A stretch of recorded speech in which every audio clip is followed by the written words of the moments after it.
Sebelum kita mengikuti bacaan pelajaran sekolah Sabat untuk hari ini, mari kita berdoa terlebih dahulu. Bapa kami dalam kerajaan surga, terima kasih untuk kesempatan yang Engkau berikan untuk kami dapat mendengarkan sebagian dari firman-Mu. Isilah kami dengan roh-Mu yang suci, agar kami dapat mengerti apa yang Engkau inginkan kami pelajari hari ini. Dalam nama Yesus kami sudah berdoa. Amin. Pelajaran sekolah Sabat kita untuk hari ini, Minggu 2 November 2025, pelajaran yang ke-6. Judul pelajaran sekolah Sabat kita untuk hari ini adalah pelanggaran perjanjian. Bacalah Yosua 7.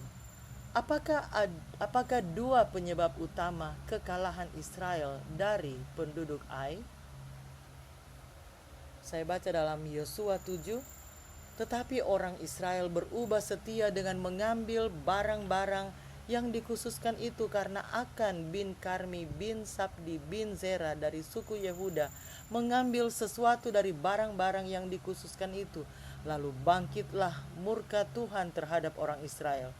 Yosua menyuruh orang dari Yeriko ke Ai, yang letaknya dekat Bet Awen di sebelah timur Betel, dan berkata kepada mereka demikian, pergilah ke sana dan intailah negeri itu.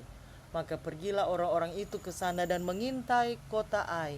Kemudian kembalilah mereka kepada Yosua dan berkata kepadanya, tidak usah seluruh bangsa itu pergi, biarlah hanya kira-kira 2 atau 3 ribu orang pergi untuk menggempur Ai itu. Janganlah kau susahkan seluruh bangsa itu dengan berjalan ke sana, sebab orang-orang di sana sedikit saja. Maka berangkatlah kira-kira 3.000 orang dari bangsa itu ke sana.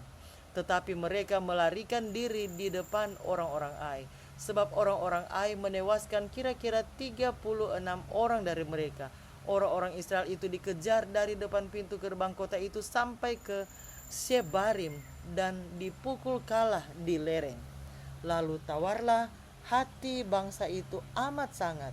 Yosua pun mengoyakkan jubahnya dan sujudlah ia dengan mukanya sampai ke tanah di depan tabut Tuhan hingga petang, bersama dengan para tua-tua orang Israel sambil menaburkan debu di atas kepalanya.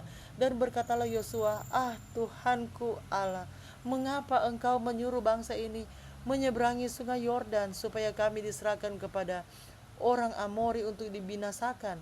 Lebih baik kalau kami putuskan tadinya untuk tinggal di seberang sungai Yordan itu. Tuhan, apakah yang akan kukatakan setelah orang Israel lari membelakangi musuhnya? Apabila hal itu terdengar oleh orang Kanaan dan seluruh penduduk negeri ini, maka mereka akan mengepung kami dan melenyapkan nama kami dari bumi ini.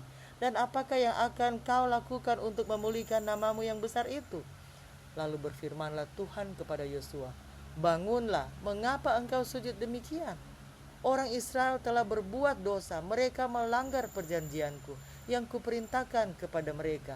Mereka mengambil sesuatu dari barang-barang yang dikhususkan itu.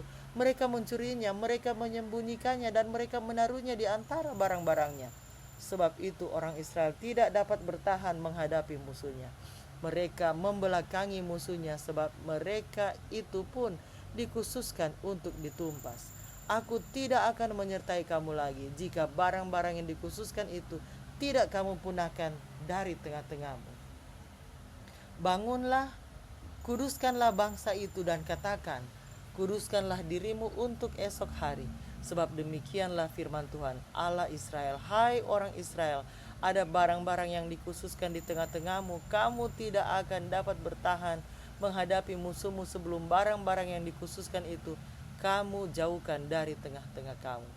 Besok pagi kamu harus tampil ke muka suku demi suku, dan suku yang ditunjuk oleh Tuhan harus tampil ke muka kaum demi kaum, dan kaum yang ditunjuk oleh Tuhan harus tampil ke muka keluarga demi keluarga, dan keluarga yang ditunjuk oleh Tuhan harus tampil ke muka seorang demi seorang.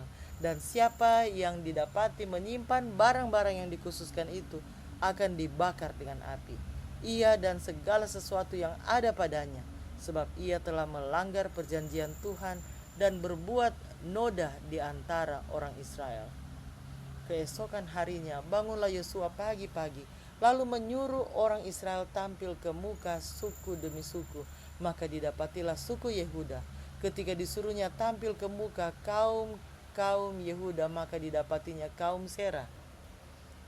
Ketika disuruhnya tampil ke muka kaum Serah, seorang demi seorang, maka didapatilah Sabdi. Ketika disuruhnya keluarga orang itu tampil ke muka seorang demi seorang, maka didapatilah Akan bin Karmi bin Sabdi bin Serah dari suku Yehuda. Berkatalah Yosua kepada Akan, anakku, hormatilah Tuhan Allah Israel dan mengakulah di hadapannya. Katakanlah kepadaku apa yang kau perbuat, dengan jangan sembunyikan kepadaku. Lalu Akan menjawab Yosua, katanya, benar, akulah yang berbuat dosa terhadap Tuhan Allah Israel, sebab beginilah perbuatanku. Aku melihat di antara barang-barang jarahan itu jubah yang indah buatan Sinear, dan 200 sikal perak dan sebatang emas yang 50 sikal beratnya. Aku mengingininya, maka ku ambil. Semuanya itu disembunyikan di dalam kemahku dalam tanah, dan perak itu dibawa sekali. Lalu Yosua menyuruh orang segera pergi ke kemah itu, dan sesungguhnya semuanya itu disembunyikan dalam kemah Akan, dan perak itu ada di bawah sekali. Maka mereka mengambil semuanya itu dari dalam kemah, lalu membawanya kepada Yosua dan kepada semua orang Israel, dan mencurahkannya di hadapan Tuhan.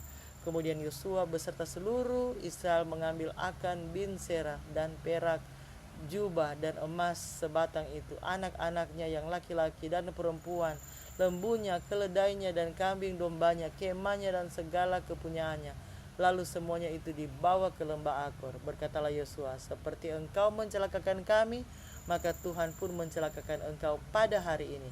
Lalu seluruh Israel melontari dia dengan batu, semuanya itu dibakar dengan api dan dilempari dengan batu.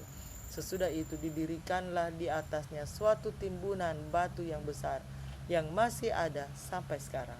Lalu surutlah murka Tuhan yang bernyala-nyala itu. Oleh sebab itu nama itu sampai sekarang disebutkan lembah Akor.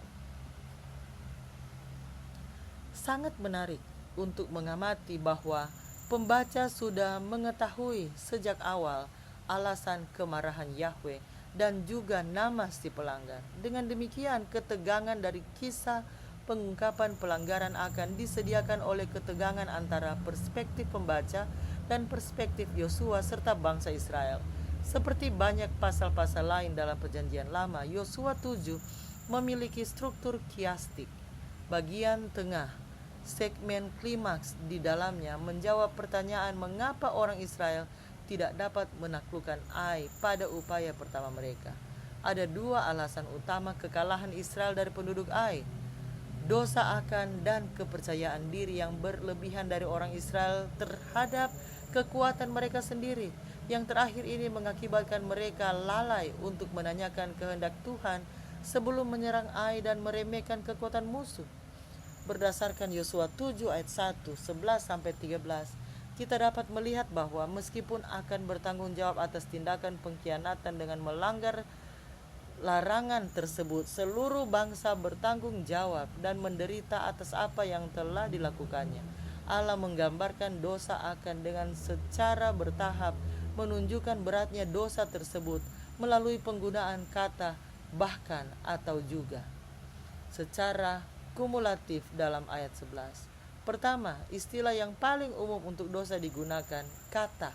Kemudian tindakan pelanggaran dijelaskan oleh 5 dosa yang lebih spesifik yang diperkenalkan oleh kata keterangan gam. Pertama, abar, juga menyeberang, melampaui batas. Kedua, bahkan mengambil atau lagkak dari hal-hal yang dikhususkan untuk dimusnahkan atau kerem.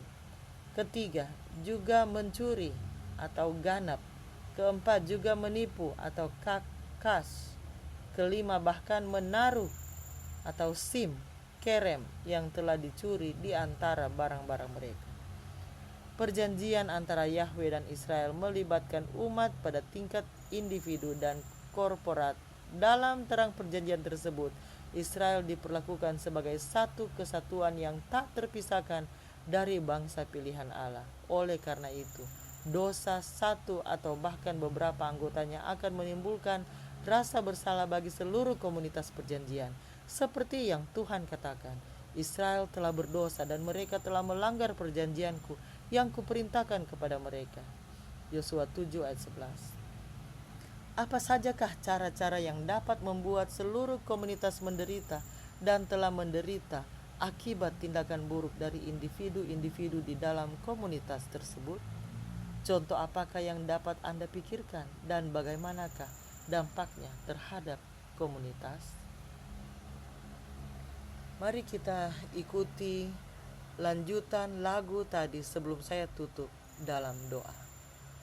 1000 tahun bagimu seperti sehari, sesingkat malam berlalu sebelum terbit pagi.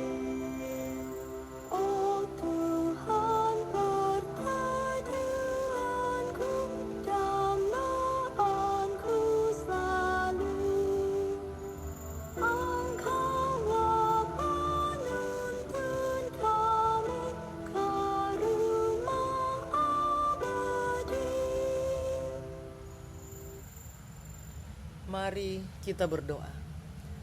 Bapa kami dalam kerajaan surga, kami berterima kasih untuk pelajaran yang kami baru saja ikuti bersama-sama. Ya Tuhan, ampunilah kami jika kami sering ingin melakukan apa yang kami kehendaki. Ampunilah kami jika kami sering melanggar akan perintah-Mu. Dan ampunilah kami ya Tuhan, jika kami sering melupakan perjanjian kami. Kiranya Engkau dapat menguatkan kami ya Tuhan.